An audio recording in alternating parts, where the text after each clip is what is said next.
ચોમાસાની દસ્તક પહેલા મહારાષ્ટ્રના કેટલાક ભાગોમાં વરસાદની એન્ટ્રી થઈ છે। મુંબઈ સહિત આસપાસના વિસ્તારોમાં વહેલી સવારથી વરસાદ વરસી રહ્યો છે।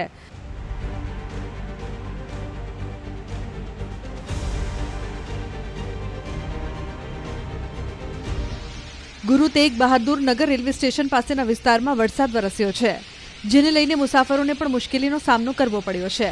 સાથે જ દાદર અને માટુંગાની આસપાસના વિસ્તારોમાં પણ વરસાદની ધમાકેદાર એન્ટ્રી થઈ છે।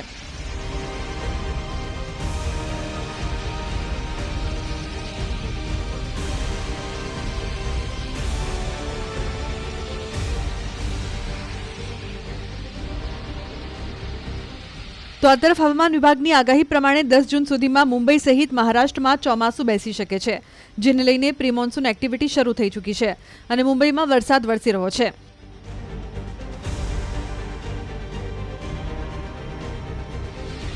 હવામાન વિભાગના કહેવા મુજબ ગોવામાં ચોમાસું આવી ગયું છે અને આગામી 4 થી 5 દિવસમાં મુંબઈમાં પણ ચોમાસું બેસી જવાની શક્યતા છે।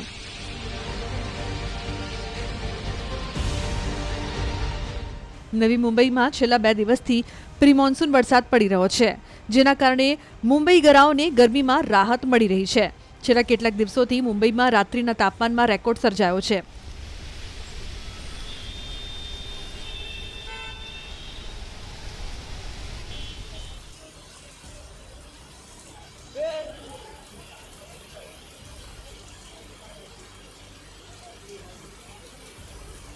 છેલ્લા 18 દિવસોમાંથી 16 દિવસમાં લઘુત્તમ તાપમાન 29 ડિગ્રી સેલ્સિયસને વટાવી ગયું, જ્યારે 3 જૂને તાપમાન 30 ડિગ્રી સેલ્સિયસ સુધી પહોંચી ગયું હતું। પણ હવે પ્રી મોન્સૂન એક્ટિવિટી શરૂ થઈ ગઈ છે, એટલે ટૂંક સમયમાં જ આ ગરમીથી રાહત મળશે।